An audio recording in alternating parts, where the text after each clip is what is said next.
Hello everyone, আসসালামু আলাইকুম। দেশ ও দেশের বাইরে যে যেখান থেকে আমার ভিডিওটি দেখছেন, আশা করি সবাই ভালো আছেন এবং সুস্থ আছেন। আজ আমি এই সুন্দর ফ্লাওয়ার ভাসটি কী দিয়ে এবং কিভাবে তৈরি করেছি সেটাই আপনাদের সাথে শেয়ার করতে যাচ্ছি। এই ফ্লাওয়ার ভাসটি তৈরি করতে আমি আমার মেয়ের পুরাতন ঘড়ির একটা কভার ছিল, তো সেই কভারটা দেখলাম যে ড্রয়ারে পড়ে আছে। তো এটা দেখেই আমার মাথায় একটা আইডিয়া আসলো যে এটা দিয়ে আমি একটা ফুলের টব তৈরি করব। তো এটাকে আমি প্রথমে উপরে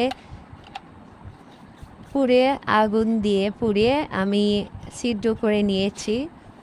তো ওই ছিদ্রর ভিতরে আমি এই যে দুটা ফ্লাওয়ার কেটে নিয়েছি, স্টিক কেটে নিয়েছি। তো আমার বাসায় ফ্লাওয়ার ছিল, তো সেই ফ্লাওয়ার থেকে আমি দুটা স্টিক কেটে নিয়ে এখানে লাগিয়ে দিচ্ছি। তো খুবই ইজিভাবে সুন্দর একটি ফুলের টব হয়ে যাবে। তো এই দেখেন আমি এখানে এই স্টিকটা লাগিয়ে দিচ্ছি। তো এটা আসলেই এমনি এখানে সোজা হয়ে দাঁড়িয়ে থাকছিল না আর কি। তো আমি তখন এটাকে গ্লু গান দিয়ে একদম ফিক্সড করে লাগিয়ে দিলাম। তো একটু সময় চেপে ধরে লাগিয়ে দিলাম। এই তো তৈরি হয়ে গেছে সুন্দর একটি ফুলের টব। তো আমার কাছে খুব সুন্দর লাগছে। আপনাদের কাছে কেমন লাগলো অবশ্যই কমেন্ট বক্সে কমেন্ট করে জানাবেন।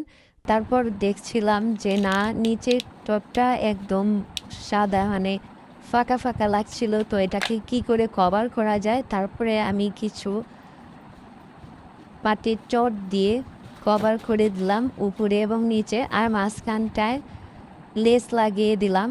তো এই তো নিচে সাদা লেস লাগিয়ে দিচ্ছি, আর মাঝখানে কালারিং লেস লাগিয়েছি, আর উপরেও সাদা লেস লাগিয়েছি।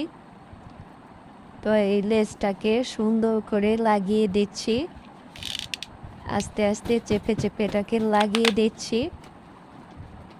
তো আমার কাছে এখন মনে হচ্ছে ফুলের টবটা খুবই সুন্দর দেখতে লাগছে। তো আপনাদের কাছে কেমন লাগলো অবশ্যই জানাবেন।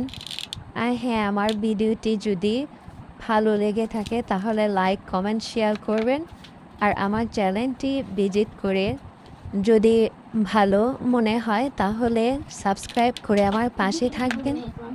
এ তো আমার ফুলের টপ কমপ্লিট হয়ে গেছে। ওয়াও, জাস্ট অসাধারণ লাগছে,